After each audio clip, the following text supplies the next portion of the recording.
Okay, everybody, so this video, more of a monologue than a tutorial per se. But I had some things I wanted to talk about. But so I didn't bore you to tears. I thought you could watch a painting unfold as you listen. So this is going to be part observation, part rant, part identity crisis, and part announcement. So be sure to stick around to the end of this video so you can hear all about what's coming up on the channel. All right, now time for the video. So, observations. So these are observations that I have of YouTube itself, a platform which provides a great opportunity for us artists. Don't get me wrong. However, lately it seems that it's suppressing the more long-form content, especially long-form art content. There's a lot of, more entertaining things on YouTube that people binge watch.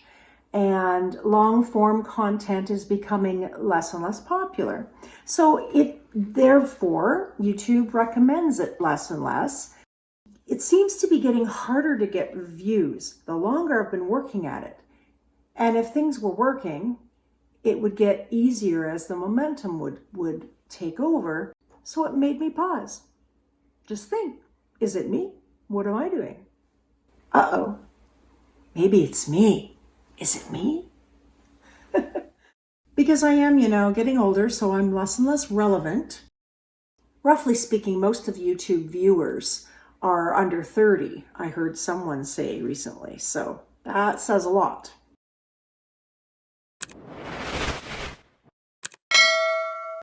So if I were the only content creator thinking that YouTube is not recommending long-term art content, I would tend to think maybe it's just me. Perhaps the things I love just aren't things that people are interested in. I own that. But it does seem like many creators are saying the same thing, that their content isn't getting exposed to as many people. And let's face it, if it's not on your homepage or you don't search it specifically, you probably won't see it. So that's the observation. So I'm going to get now to the rant part. I'm going to rant just for a minute. I'm wondering if people even have patience anymore, or attention spans for that matter, especially for content. Everything's about clicks and comments and likes. And since YouTube's audience is mostly younger, I guess it makes sense, but there's shorter and shorter videos being pushed with lots of flash and fluff, I call it. But the content that favors creativity, that favors process, patience, or exploration, is there a place for that still? Now, I know my audience is mostly females and mostly over 30, like me. But YouTube's main audience, their typical audience, it appears, is much, much younger than us, or than some of us anyway. So the older audience, they're less likely to comment or interact with content, less likely to binge watch video after video. They're less apt to interact with videos, like liking or commenting or subscribing. So while I know there's an audience for what I do and for what other art creators do here on YouTube, I do think it's smaller, and I do think the YouTube algorithm certainly caters to the shorter, more entertaining videos. So on YouTube, the viewers are mainly at the mercy of what YouTube decides we should watch. So unless we search out for our favorite creators by name or hit the bell on those creators and get notifications, unless we do that, we're not necessarily going to see them. They're not going to be recommended. End of rant. I guess I didn't really rant. It's not really, I'm not angry with YouTube. They just go by what's popular. It's not really them that drives these things. The algorithm is just based on clicks and likes and comments and watch time. Really, literally is what it's based on. It's just what it is. And the world keeps changing. So, what about me? Should I change too? The identity crisis part.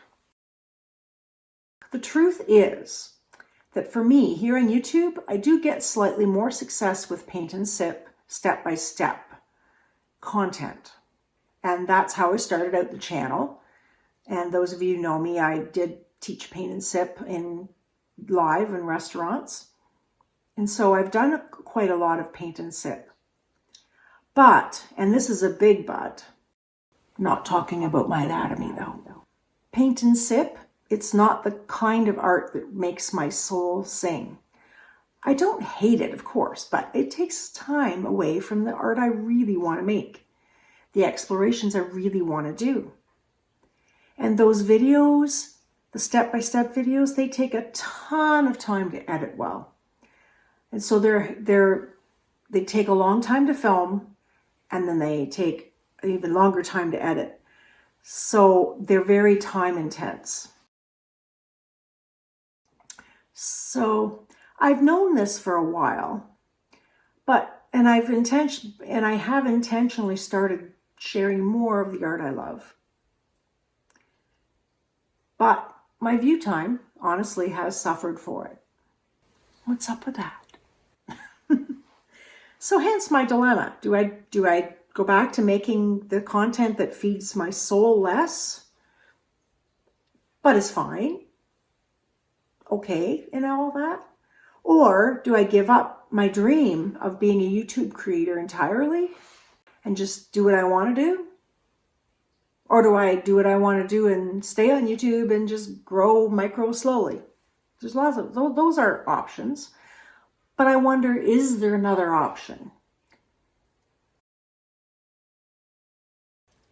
So, how did I solve my identity crisis? Hang on, I'll tell you. Drum roll, please. On to the announcement part of this video. So, the research I've done indicates that content called ASMR, as well as content for anxiety relief, they both have huge audiences on YouTube at the moment. So what is ASMR, you say? It stands for Autonomous Sensory Meridian Response. It's a relaxing, often sedative sensation that begins on the scalp and moves down the body, also known as brain massage. It's triggered by placid sounds and sights such as whispers, accents, and crackles. So that's what it is. So this has become very popular on YouTube in the last 10 years or so. As a smart YouTube creator, you follow the trends, and long-term content is not the trend right now, so I thought I'd try this. Big plus for me is that I can paint what I want as long as I record the ambient sound really well. And I don't have to appear on camera as much. And another huge reason is that the editing time will be a fraction of what it takes to do a step-by-step tutorial. And I can make very short videos. So yeah, I think it will be a lot easier for me to produce content very quickly, which is another thing that really will help. So another focus that I was thinking of delving into a little more is helping people relax. So I like to write, so I thought I could write our affirmations for artists along with ambient music, which could be, copyright-free music, or I might write my own music. So yeah, the visuals can be anything from a copyright-free fractals to my own paintings. I can just experiment with that and then have the affirmations spoken over top. So creative people are really stressed because we're feelers. So there's a lot of anxiety happening in the world right now. So I thought this would suit an art channel very well, since a lot of my viewers are artists at some level. So I thought this would be great. So Not saying I'll only be doing ASMR and relaxation videos. Not saying that. I might do tutorials as well along the way. I might just put some time lapses of my paintings. I might still do a few of those things.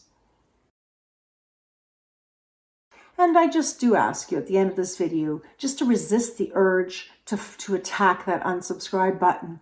I know I'm changing things up on you, but I'm asking for a grace period of a few months to play with this concept and see how things go.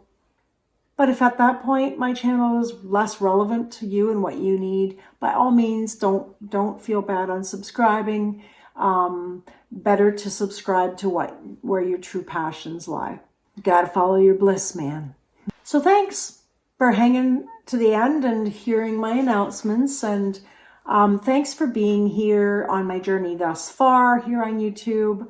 It's so great to have a bit of a community here. So I do hope that you will comment below and let me know what you think of what's happening here at Lisa Gollum Art, and give me some thoughts, some suggestions even if you like.